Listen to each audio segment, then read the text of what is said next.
Que a paz de Jesus e o amor de Maria estejam sempre presentes no seu coração e na sua vida. Hoje é quinta-feira da 11ª semana do Tempo Comum. Quinta-feira é sempre dia de recordar a instituição da Eucaristia. É dia de adoração. Procure uma igreja próxima à sua casa, ao seu trabalho, e vai fazer um momento de adoração, 5 minutinhos na presença do Senhor. Ainda que não tenha nada a dizer, fique em silêncio, olhando para Ele, na certeza de que Ele estará olhando para você. O Evangelho de hoje encontra-se em Mateus capítulo 6, versículos de 7 ao 15. Jesus disse aos seus discípulos: Quando orardes, não useis muitas palavras como fazem os pagãos.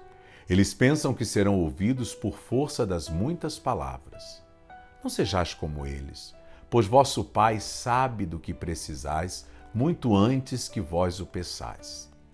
Vós deveis rezar assim: Pai nosso que estás nos céus, santificado seja o teu nome. Venha o teu reino. Seja feita a tua vontade, assim na terra como nos céus. O pão nosso de cada dia dá-nos hoje.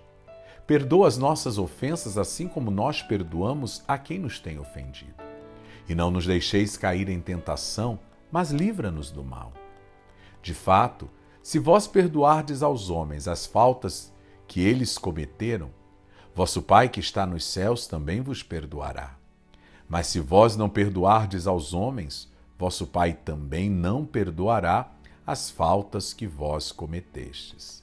Palavra da salvação, glória a vós, Senhor. Primeiro ponto do Evangelho de hoje. Quando rezamos a Deus, rezamos àquele que nos conhece, muito mais que nós mesmos nos conhecemos.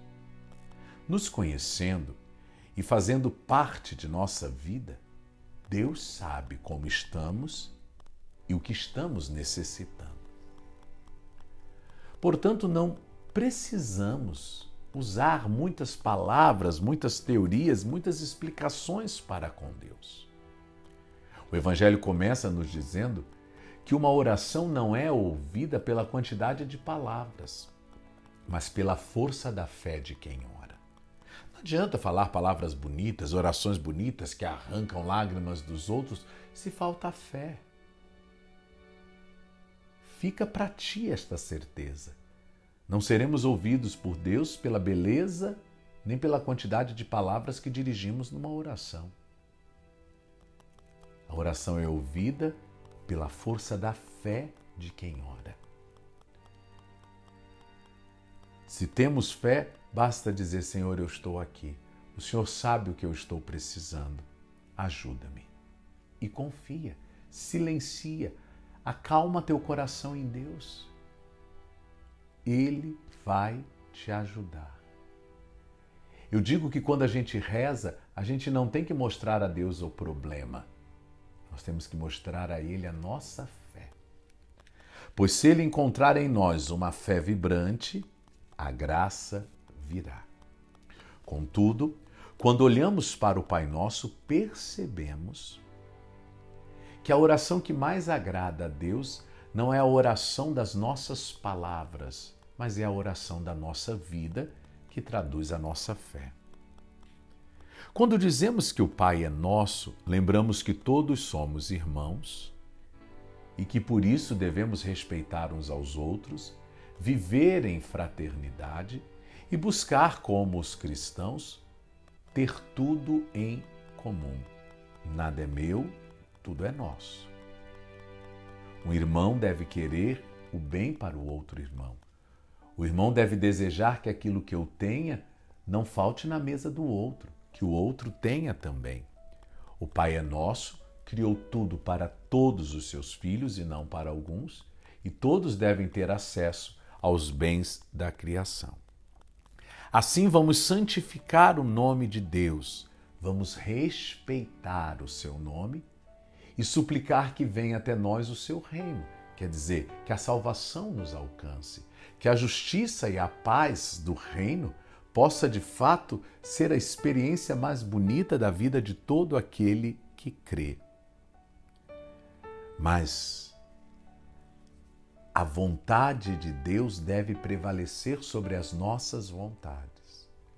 Porque muitas vezes não sabemos o que pedimos, mas Deus, que conhece até o futuro, que para nós ainda não existe, Ele sabe o que é melhor para nós. Quando dizemos seja feita a vossa vontade, estamos nos abandonando nas mãos do Pai em total confiança. O pão nosso de cada dia dai-nos hoje. Eis a dignidade do povo assegurada, o pão em todas as mesas, o alimento que nutre o corpo e a vida de tantos irmãos, este não pode faltar. Os frutos da terra são de todos, volto a insistir, porque o Pai que fez a terra fez para todos, porque este Pai não é Pai de alguns, é Pai nosso. O que Deus quer é que vivamos como irmãos e por isso um irmão não pode ter mágoa do outro irmão, ressentimento do outro irmão. O irmão perdoa as faltas do outro irmão. Assim pedimos a Deus que nos perdoe como nós perdoamos os nossos irmãos. Assim como eu perdoei o teu filho, perdoa-me, ó Pai. Então o perdão que vem de Deus é uma consequência, um desdobramento do perdão que ofereço ao meu irmão. Não nos deixe cair em tentação, e eu creio que a maior tentação é de não perdoar, porque aí você coloca em risco a sua própria salvação. Livra-nos do mal, quer dizer, livra-nos de toda a maldade deste mundo, mas não deixa que o meu coração se torne mal para prejudicar ninguém. E o Evangelho, então, termina ressaltando a necessidade do perdão e a força que tem o perdão na vida do homem, quando diz: se vós perdoardes aos homens as faltas que eles cometeram, vosso Pai que está nos céus também vos perdoará. Mas atenção aqui. Se vós não perdoardes aos homens, vosso Pai também não perdoará as faltas que vós cometestes. Então, qual é a oração que mais agrada a Deus? É a oração que nasce de um coração que, tendo fé, perdoa sempre, não é algumas vezes, perdoa sempre o seu irmão. Deus não se agrada de um coração com rancor, com sede de vingança, com ódio, não. O coração que agrada a Deus é o coração que sabe perdoar, porque assim é o coração de Jesus, assim é o coração do Pai, um coração que não se cansa de perdoar. Esta é a oração mais bonita, o perdão. Que a palavra de Deus tenha caído no nosso coração, encontre eco na nossa vida, que a gente perdoe sempre para sermos dignos da salvação que Ele nos trouxe. Que Deus te abençoe e te guarde, em nome do Pai, do Filho e do Espírito Santo. Amém.